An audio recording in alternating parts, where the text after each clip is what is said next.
There was a clock in the entrance hall of Hargrove Meridian Holdings that hadn't ticked in 11 years. It stood 8 feet tall against the north wall, a hand-carved French regulator built sometime around 1887, its walnut case darkened by more than a century of touch and time. The pendulum hung motionless behind its beveled glass door. The hands on its enamel face were frozen at 4:47, which was either the hour it stopped or some private joke the clock had decided to keep to itself. 3 CEOs, 2 interior designers, and a horologist flown in from Geneva had all looked at it.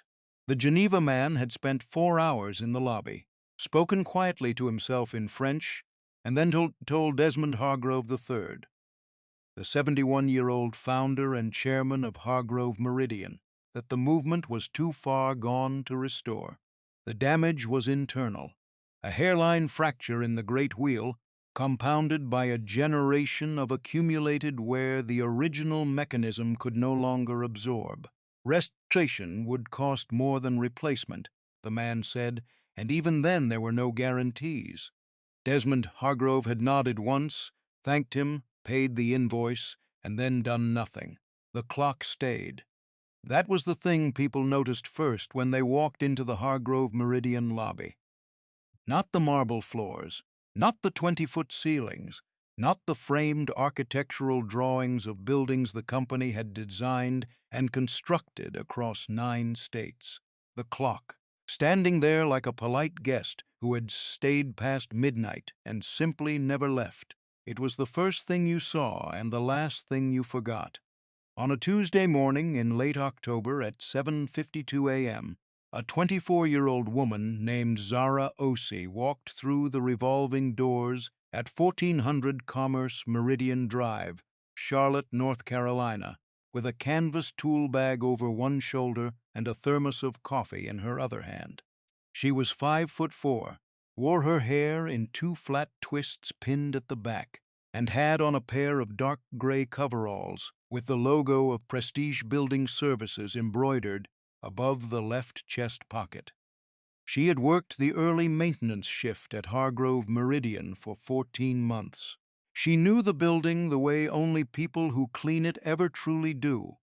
Which hallway echoed, which elevator had a sticky button on the 8th floor, which conference room smelled faintly of mildew after heavy rain. She knew the name of every overnight security guard and the brand of coffee the receptionist, a woman named Claudette, kept in the bottom drawer of her desk for emergencies. She also knew about the clock.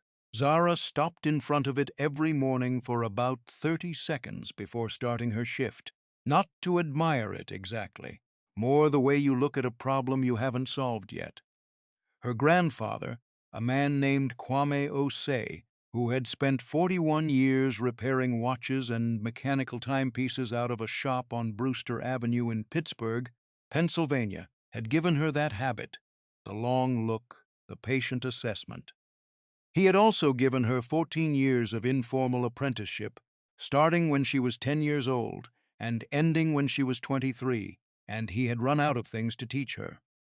He had died 7 months ago, quietly, in the house he'd lived in since 1979. Zara had been the one to close the shop. She didn't tell anyone at Prestige Building Services about her grandfather. She didn't tell anyone she could read a clock movement the way other people read a sentence. It wasn't relevant to her job. Her job was to make the building clean, and to do it without anyone noticing she was there, which was exactly what she did. On that Tuesday morning, she set her thermos on the floor, unzipped her bag, and stood looking at the Hargrove clock for longer than usual. Before we continue, I want to know, where are you watching from right now? Drop your city and local time in the comments. I'm always amazed at how far these stories travel. Zara Osei had grown up in 2 worlds simultaneously, and she had learned early that most people only saw one of them. The world they saw was straightforward enough. She was the daughter of Abena and Kofi Osei, both Ghanaian immigrants who had settled in Pittsburgh's East Liberty neighborhood in 1996. Her father drove a delivery truck for a regional grocery distributor. Her mother worked part-time at a dental office and part-time raising Zara and her younger brother, Kwame II, named for their grandfather, who lived 11 minutes away on Brewster Avenue and who was, by every measure that mattered, the gravitational center of the family. On weekends, starting when Zara was around 6, her father would drop her at the shop. Not as babysitting, exactly, more because Zara asked to go. She liked the quiet in there. She liked the smell of watch oil and old brass. She liked the way her grandfather talked about time. Not as something you kept, but as something you listened to. By the time she was 12, she could disassemble and reassemble a standard mechanical watch movement without looking at a diagram.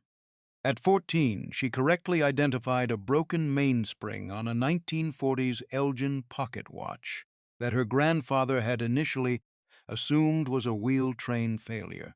He had stared at her for a long moment after she showed him. Then he had gone to the back room and come out with a cup of tea, sat down, and said, "Okay, now let me show you something harder." He showed her harder things for the next 9 years. She had applied to study horological science at 2 universities, one in Pennsylvania and one in Ohio. Both had waitlisted her, citing limited enrollment. The Pittsburgh program she'd been targeting had cut its watchmaking track entirely the year before she applied, citing insufficient demand.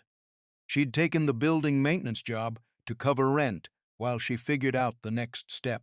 Prestige Building Services paid $19.40 an hour, offered health insurance after 90 days, and let her keep her schedule flexible enough to take online courses. The job was supposed to be temporary. 14 months later, she was still there, and she had stopped calling it temporary. Her supervisor at Prestige was a man named Earl Dawson, 53, who had a loud laugh and an even louder opinion about football, and who genuinely liked his crew and showed it by not making their work any harder than it already was. He let Zara swap shifts when she needed to, remembered her brother's name, and once, after a flooding incident on the 4th floor that had kept the whole team until midnight, bought everyone pizza out of his own pocket. He was a decent man. He did not know about her grandfather's shop or what she knew how to do. Her co-workers were a rotating group of 7 with consistent regulars. Marcus, 29, who was working toward a contractor's license. Denise, 44, who had 2 kids in middle school and was the most efficient person Zara had ever seen with a mop. And Trevon, 22, who wore wireless earbuds at all times and had an encyclopedic knowledge of Atlanta rap that he was always willing to share whether you'd asked or not. Zara liked them. She was quiet at work, not unfriendly. She asked good questions and remembered the answers.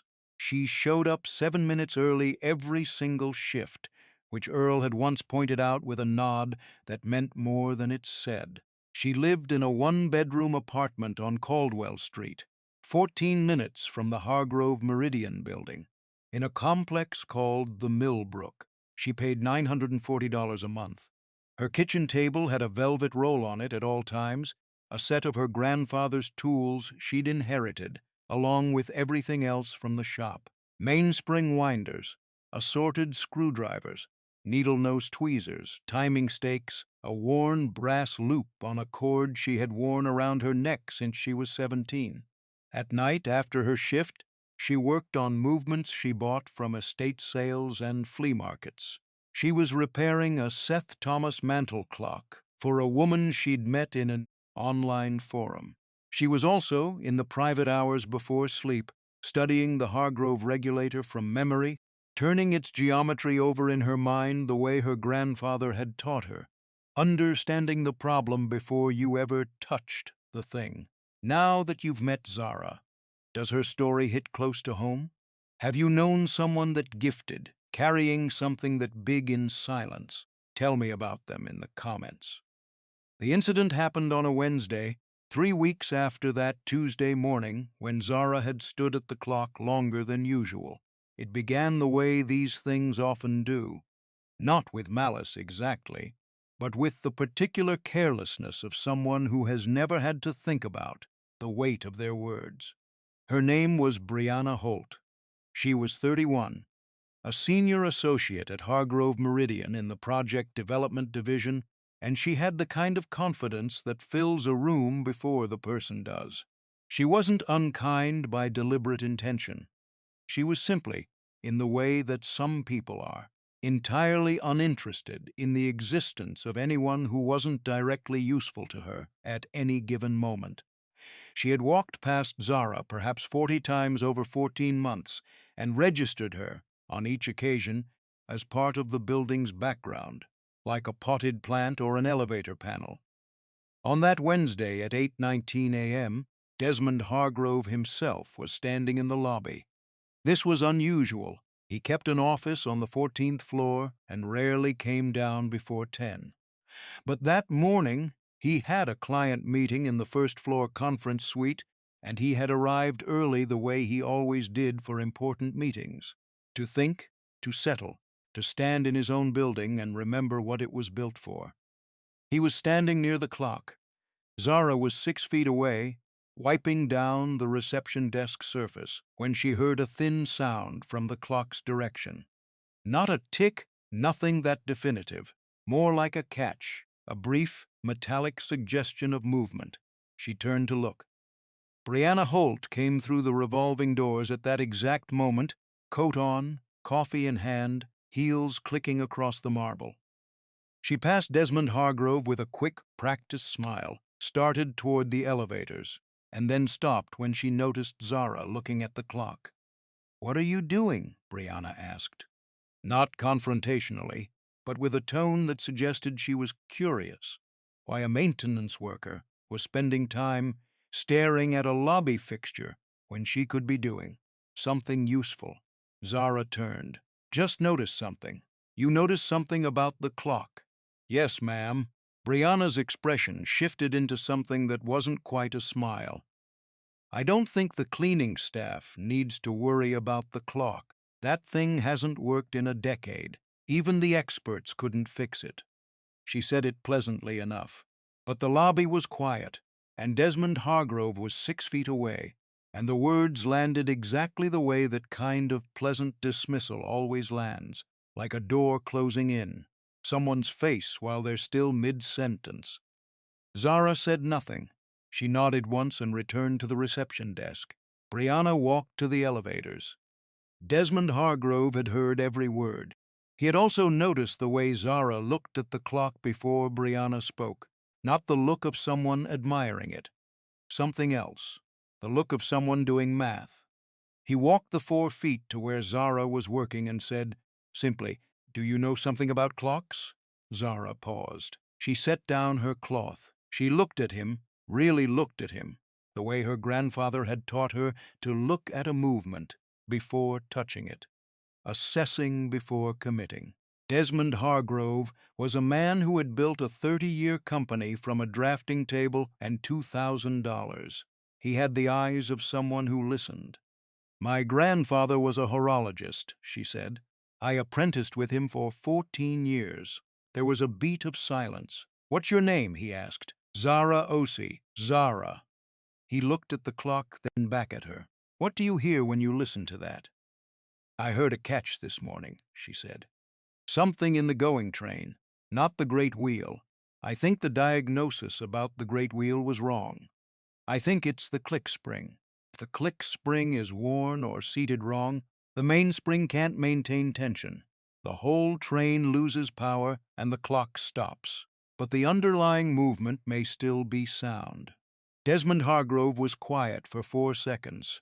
Then he said, "Could you look at it? After what Brianna just did to Zara, I need your reaction. That quiet dismissal, that easy assumption, what would you have done in that moment? Drop it in the comments." The clock case was unlocked with a key that lived in a small locked box in the facilities manager's office, held by a man named Gerald Fitch, 61. who had worked for Hargrove Meridian for 22 years, and who, when Desmond Hargrove himself called down to ask for it, produced it with the kind of deliberate calm that suggested he had always believed someone would eventually come for it. Zara worked during her lunch break, which she extended with permission. She did not rush. She opened the case door and stood with it ajar for 3 full minutes, looking at the movement without touching it. Her grandfather's voice was in her head, clear as it ever got. Listen first. The clock will tell you what's wrong if you stop trying to tell it. She looked at the great wheel, at the pinion leaves, at the escapement. She noted the layer of dried lubricant on the pallet faces, the slight misalignment of the suspension spring. And then she found the click spring, a small, curved length of steel whose job was to hold the ratchet wheel and allow the mainspring to be wound without slipping. It had fractured, partially, along its base, not catastrophically, but enough. Enough to allow just the faintest intermittent release of tension. Enough, over years and years, to exhaust the movement. She took out her grandfather's tools. She worked for 2 hours and 20 minutes. Gerald Fitch came by twice, stood at a respectful distance, and said nothing. Claudette at the reception desk watched from her chair, pretending to type. 2 men from the second-floor engineering team happened to find reasons to walk through the lobby 4 separate times. At 1:47 p.m., Zara seated the replacement click spring. She'd had a suitable one in her tool bag, a spare she'd been carrying for a Seth Thomas movement that turned out not to need it. Wound the mainspring with a measured, even tension, aligned the suspension spring, cleaned the pallet faces with Rodico, and set the pendulum in motion. The clock ticked, not hesitantly, not once and then silence. The tick was clean and even, the sound filling the marble lobby, the way a voice fills a quiet room when someone finally decides to speak. The pendulum swung in its long, slow arc. The gear train moved. The hands, after 11 years of stillness, began to turn. Gerald Fitch made a sound that was not quite a word. Claudette stood up from her desk. Zara set the time to 1:49, closed the case door, and began packing her tools. Desmond Hargrove came down in the elevator at 2:03 p.m. He had been told by Gerald, who had called up immediately, and also by his assistant, Pamela, who had somehow already heard. He walked across the marble floor and stood in front of the clock and listened to it tick for a long moment. Then he turned around. Zara was putting her thermos back in her bag. "Who fixed this clock?" he said. There was no performance in the question. It was genuine. The clock that 3 CEOs and a Geneva horologist had written off was ticking in his lobby, and the person who had done it was putting a thermos in a canvas bag, and nothing about the world made the expected kind of sense. Zara looked up. "I did." Desmond Hargrove looked at her for a moment. Then he said, "Come upstairs. Right now, Zara is about to walk into a conversation that will change the direction of her life. Before I tell you what happened in that office, what would your next move have been? Tell me in the comments." The 14th floor of Hargrove Meridian was nothing like the lobby. Where the ground floor was marble and oak and calculated grandeur, the executive level was working space. Large desks, rolling whiteboards, blueprints pinned to corkboards, the smell of coffee and concentrated effort. Desmond Hargrove's office faced southwest and caught the afternoon light at a low angle that made the room feel warmer than its dimensions suggested. He sat across from Zara at a round table near the window, not at his main desk, which would have positioned him behind power, but at the table, where the conversation would be lateral. Pamela, his assistant, had brought water and then tactfully disappeared. He asked her to tell him about her grandfather. She did. She told him about Kwame Osei's shop on Brewster Avenue, about the Saturday mornings that became Saturday afternoons that became full days. She told him about the Elgin pocket watch, about the first bracket clock she'd fully restored at age 16, about the 3-year period when she and her grandfather had worked together on a standing case Vienna regulator that had been in a family since 1902 and had been shipped from Austria by a great-grandfather who'd carried it across the Atlantic by hand. She told him about the university wait lists and the cut program. She told him about her kitchen table and the Seth Thomas clock and the velvet roll of tools. Desmond Hargrove listened the way people listen when they recognize something rare, quietly, with full attention. When she finished, he was quiet for a moment. Then he said, "What do you want? Not what you have right now. What do you want?" The question was so direct that Zara had to take a second with it. She said, "I want to do this work. Restoration, preservation, high complexity mechanical pieces. I want to do it formally, with the credentials behind it, and I want to do it in a way that makes the work sustainable." She paused. "My grandfather made it work for 41 years. I think it's still worth making work." He nodded. He asked her 3 more questions about her process with the regulator, about her methodology for diagnosing without parts reference documents, about what she thought the Geneva horologist had gotten wrong. Her answers were precise. They were also, in the particular way of someone who has thought about a subject for years and rarely had anyone willing to listen, slightly compressed, like she was being careful not to take up too much space. He noticed. After 40 minutes, he thanked her, and she went back to her shift. That evening, Desmond Hargrove made 2 phone calls. The first was to a woman named Dr. Constance Aurelius, who chaired the Applied Arts and Preservation Program at the Marbury Institute in Raleigh, North Carolina, a private professional institute that offered one of the only remaining horological science certification tracks on the East Coast. The second call was to his company's director of facilities, a man named David Prentice, who oversaw every contract with Prestige Building Services. At 9:14 the next morning, Earl Dawson called Zara and told her the chairman wanted to see her again. She went up. On the 14th floor, Desmond Hargrove told her 3 things. The first, Hargrove Meridian, owned the building that housed its headquarters and 17 other commercial properties across North Carolina and Virginia. Several of those properties contained antique fixtures, clocks, and architectural pieces that had sat unattended for years because nobody in the organization knew how to address them. He wanted to change that. The second, he had spoken to Dr. Aurelius at the Marbury Institute. The horological certification program had 2 remaining slots for the spring cohort. It was a 14-month program.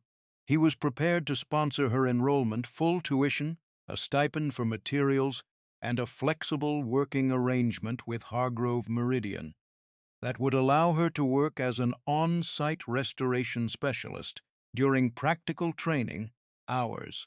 The third, he had also spoken to David Prentice. If she chose to transition out of her current role with Prestige, Hargrove Meridian would honor a 60-day transition period with full pay to ensure her team was not left short-staffed. He had been specific about that. He slid a 1-page letter across the table. It was not a contract. It was a formal offer letter on company letterhead, signed by him, that outlined everything he had just said in precise, unambiguous terms. Zara read it twice. Then she looked up. "Why?" she asked, not suspiciously, genuinely. She had been in rooms like this before, and rooms like this did not usually work this way. Desmond Hargrove leaned back slightly in his chair. "When I was 27, he said, I walked into an architecture firm in Atlanta with a portfolio I'd spent 3 years building. The man behind the desk looked at it for about 90 seconds, handed it back, and told me the firm wasn't hiring. 2 months later, I found out they had posted the same position the following week. I applied again under a name that didn't signal anything. Got an interview. When I walked in and they realized who I was, the look on the man's face told me everything I needed to know about why the first application didn't get a callback. He paused. I built this company with the understanding that talent does not distribute itself according to the assumptions people make about who carries it. Your grandfather's work is in your hands. That's not a small thing. It would be a waste to leave it in a maintenance uniform, because nobody thought to ask the right question. There was a silence in the room that had a particular quality. Not uncomfortable. The kind of silence that means something has been said that deserves to sit for a moment before the next thing begins. Zara said yes. The story, however, was not yet finished, because Brianna Holt had been on the 14th floor that afternoon when Zara came up the second time. She had seen the maintenance coveralls, heard Pamela say the chairman was expecting her, and felt a confusion she couldn't quite organize into language. Later, when the news moved through the office, as it did at the particular velocity of news in close-quarters workplaces, she understood what had happened. She called it luck, initially, in a conversation with a colleague named Phoebe that she did not realize was being had near an open conference room door, with Gerald Fitch 6 feet away on the other side of it, going through supply invoices. She said the word convenient with an intonation that carried weight. She questioned whether a maintenance worker had the background for something like this, whether the chairman was being sentimental, whether the clock would have started running again on its own, given enough time. Gerald Fitch put down his invoices. He was not a man who involved himself in interpersonal office matters. He had worked in this building for 22 years and kept his counsel, but he had also stood in the lobby for 2 hours and 20 minutes and watched Zara Osei work, and he had watched her move with the kind of practiced precision that is not improvised and cannot be faked, and he had heard the clock tick, and the clock had not ticked in 11 years. And Brianna Holt had not been in the lobby that afternoon. And Brianna Holt had also, that morning 3 weeks prior, said the words cleaning staff in a way that Gerald had noted and set aside and not forgotten. He closed his invoice folder. He stood up. He walked to David Prentice's office. He told him what he had heard. David Prentice, who had worked alongside Desmond Hargrove since the company's 5th year, and who had a finely calibrated sense of what the chairman would and would not want to hear, sent a brief email that evening. It was factual. It contained no editorializing. It contained the words, "I thought you should be aware." Desmond Hargrove read it the next morning. He did not call Brianna Holt to his office. He did not issue a statement. What he did was quieter than that and more durable. He wrote a company-wide email, 4 paragraphs. It was addressed to the full staff of Hargrove Meridian Holdings, 112 employees across 3 offices, and it was the kind of email that gets read carefully, because its author does not send many of them. He described the clock. He described its 11-year silence. He described the Geneva horologist and the verdict and the decision to leave the clock where it stood. He described the morning he had heard a catch in the going train and had not known what he was hearing. And he described Zara Osei, her name, her background, her grandfather's 41-year shop on Brewster Avenue in Pittsburgh, the 14 years of apprenticeship, and the 2 hours and 20 minutes it had taken her to restore the movement. He wrote about the click spring and the mainspring, and the fact that the clock the experts had declared irreparable was ticking in the lobby at that very moment and had been for 3 days. He then wrote one more paragraph. He wrote that Hargrove Meridian had always positioned itself as a company that saw the value in things other people had given up on. Buildings, neighborhoods, designs that had been passed over by people who couldn't see what they had. He wrote that this principle applied to people as well, and that he would be embarrassed, personally embarrassed, if anyone on his staff failed to understand that. He did not name Brianna Holt. He did not need to. The email was forwarded outside the company by 4 separate employees before noon.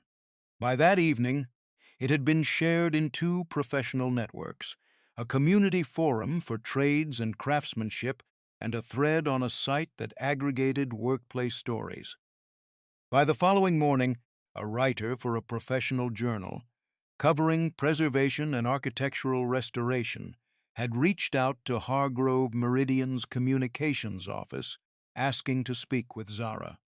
By the end of the week, a watchmakers association in Charlotte had contacted the Marbury Institute about Zara, specifically noting her name had come up in their own circles. Dr. Constance Aurelius later said it was the most interest the program had received in a single week since its founding. Brianna Holt did not lose her job, but she had a meeting with David Prentice that lasted 31 minutes, and the people who had been in the lobby that first morning, Claudette, Gerald, two engineers who had found reasons to pass through 4 times, knew what had been said and knew that it had been meant. She was not the same kind of casual afterward. Some lessons take that form. Zara's voice was finally heard. But here's what I want to know. Have you ever had a moment where you stood your ground, where what you knew finally got seen? Share that story in the comments. Someone watching right now needs to hear it. The clock has been ticking for 7 months. Zara Osei started the Marbury Institute's spring cohort in February, commuting to Raleigh 3 days a week, and spending the other 2 at Hargrove, Meridian, where she has already assessed the clocks and timepieces in 4 of the company's managed properties. One of those assessments recovered a bracket clock in a building on Waverly Street in Greensboro that a property manager had been using as a bookend. The movement was intact. The case needed refinishing. It is currently running on Zara's kitchen table while she completes the restoration, the same table where her grandfather's tool roll sits, the same velvet roll her grandfather gave her the last Christmas before he died. She still drinks from the same thermos. She still arrives 7 minutes early. She does not own different clothes yet. The certification stipend goes mostly to materials, but she is building a list of pending pieces that would have made her grandfather set down his tea and say, "Okay, now let me see what you do with this." Earl Dawson took her out for lunch on her last day with Prestige, bought her a sandwich from the deli on Meridian, and told her she was the best worker he'd had in 11 years of supervision, and also the quietest, and that she should think about being a little less quiet going forward. She told him she'd been practicing. He laughed. Denise and Marcus came. Trevon sent a voice memo because he was on shift, which was exactly the kind of thing Trevon would do. The lobby clock does not stop. Zara sets it every Monday morning when she comes in, a small ritual, a key turn, a check of the beat rate, a look through the beveled glass at the pendulum completing its arc. The movement that a Geneva specialist declared 2 far-gone swings with the same even patience it had in 1887, its great wheel turning, its click spring seated, its mainspring holding tension. It marks the hours in a building where people come and go with their assumptions and their certainties, and it does not particularly care what any of them thought it could not do. There is a photograph on the wall in Zara's apartment now. It's not framed yet. It's held up with 2 pieces of painter's tape on the wall above her kitchen table. It's a picture her mother took on her phone. Zara at the open case of the lobby clock, her grandfather's loop around her neck, one hand resting on the door, the other reaching toward the movement. She has her eyes slightly narrowed in the way she does when she's reading, something no one else can see. The clock is not yet ticking in the photo. It is the moment before, the last second of 11 years of silence. Her grandfather is not in the photograph, but she knows he would have leaned forward to look at it, then leaned back and nodded once, and said nothing else, because nothing else would have been necessary. Time has a way of finding the hands that understand it. If this story stayed with you, if you've ever been underestimated, if you've ever carried something that nobody thought to ask you about, share it. in the comments. Every voice deserves to be heard.